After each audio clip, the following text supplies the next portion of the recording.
Ce podcast est destiné uniquement aux investisseurs et distributeurs professionnels. Bonjour à tous, bienvenue dans cette série de podcasts dédiée à l'autonomie stratégique européenne que CPRAM veut contribuer à promouvoir. Dans cette série de podcasts, nous allons revenir sur différents sujets en lien avec les grandes dépendances de l'Europe et les solutions qui sont en train d'être mises en place pour les résoudre. Nous allons parler aujourd'hui d'énergie avec Juliette et nous aborderons notamment dans les épisodes suivants les matières premières critiques, la santé et les semi-conducteurs. Alors nous allons commencer aujourd'hui par l'énergie. Une première question qu'on pourrait se poser, Juliette, c'est quelle est l'ampleur de la dépendance énergétique européenne ? Alors tout d'abord, ce que l'on peut dire, c'est que l'Europe est une zone qui est structurellement importatrice d'énergie. Pour le gaz naturel, elle est même la zone du monde qui est de loin la plus importatrice. C'est également une zone qui importe beaucoup de pétrole. Et jusqu'à l'invasion de l'Ukraine par la Russie, une grosse partie des approvisionnements en gaz et en pétrole provenaient justement de Russie. Cette concentration des approvisionnements l'a rendue très fortement dépendante sur le plan énergétique. Nous l'avons payé très cher en 2022 avec la forte augmentation des prix. Les importations nettes d'énergie de la zone euro sont passées d'environ 250 milliards d'euros en 2021 à près de 600 milliards en 2022. Cette dépendance énergétique pose aussi un vrai problème de compétitivité pour l'industrie européenne. Elle subit des prix de l'électricité beaucoup plus élevés que dans les autres grandes zones géographiques.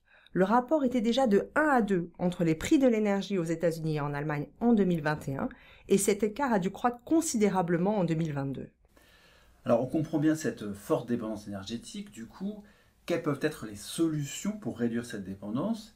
Et une autre question qu'on peut se poser, c'est est-ce qu'il y a eu une accélération suite à l'invasion de l'Ukraine par la Russie ? Alors ce que l'on peut dire, c'est que l'Europe a réagi très vite dès le début de la guerre en Ukraine. La Commission européenne a lancé son initiative REPowerEU. À l'époque, l'objectif était d'en finir avec la dépendance au gaz russe.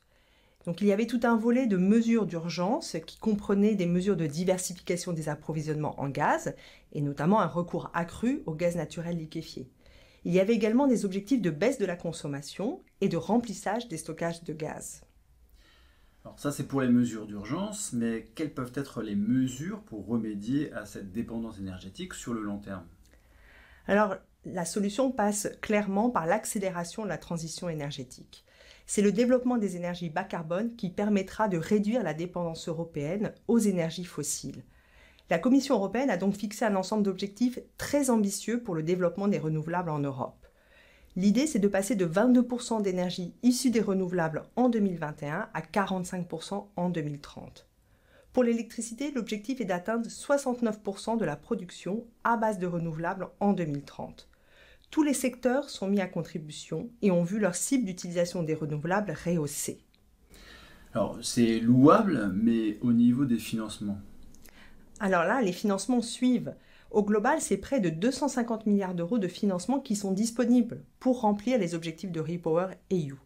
Ils proviennent soit des fonds du plan de relance européen, soit d'autres programmes européens. Enfin, l'Europe a entamé la réforme de son marché de l'électricité. Aucune révolution n'est attendue, mais des mécanismes qui visent à limiter la volatilité des prix ont été proposés et seront visiblement adoptés. Alors ces derniers trimestres, on a pu voir des avancées politiques spectaculaires sur le plan énergétique aux États-Unis, avec le passage de l'Inflation Reduction Act, qui met à disposition des crédits d'impôt importants pour la production et dans l'investissement d'énergie bas carbone, mais aussi pour le développement d'une véritable filière industrielle liée aux technologies propres. On peut penser aux batteries, aux panneaux solaires ou encore aux éoliennes. Et ça a clairement été un coup dur pour l'industrie européenne avec la suspension de certains investissements en Europe pour être réalisés en Amérique. Là-dessus, quelle est la réponse de l'Europe ? Alors là encore, la réponse de l'Europe a été rapide. Et le premier élément de réponse, ça a été que la DG Commerce européenne a commencé à négocier avec les équipes de la Maison-Blanche pour obtenir des assouplissements sur les règles de contenu local qui étaient contenues dans l'IRA et permettre ainsi aux entreprises européennes de bénéficier de subventions.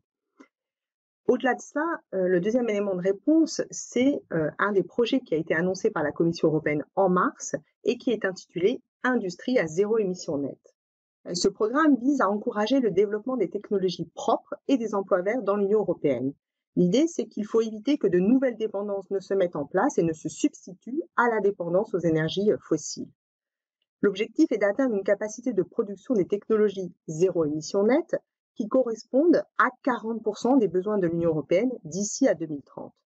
Un assouplissement du cadre des aides d'État a été acté jusqu'à la fin 2025 et une nouveauté a même été introduite avec la notion d'aide d'État d'alignement qui permettra de proposer des subventions publiques qui seront identiques à celles octroyées dans d'autres pays s'il y a un risque de fuite des investissements.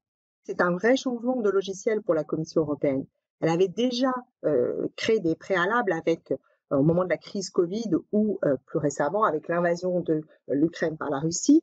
Mais là, c'est une nouvelle condition qui était vraiment nécessaire pour que les gouvernements européens puissent lutter contre le risque de délocalisation généré par l'IRA. Après des années où les principes de libre concurrence ont prévalu en Europe, la Commission européenne a adopté depuis la crise Covid une approche qui s'avère beaucoup plus pragmatique.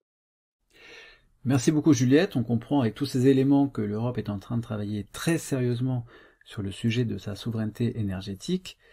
Merci de votre écoute et à très bientôt pour parler d'autonomie stratégique en termes de matières premières critiques. Communication promotionnelle non contractuelle. Les commentaires et analyses reflètent l'opinion de CPRAM sur les marchés et leur évolution en fonction des informations connues à ce jour. Du fait de leur simplification, les informations données dans ce podcast sont inévitablement partielles ou incomplètes.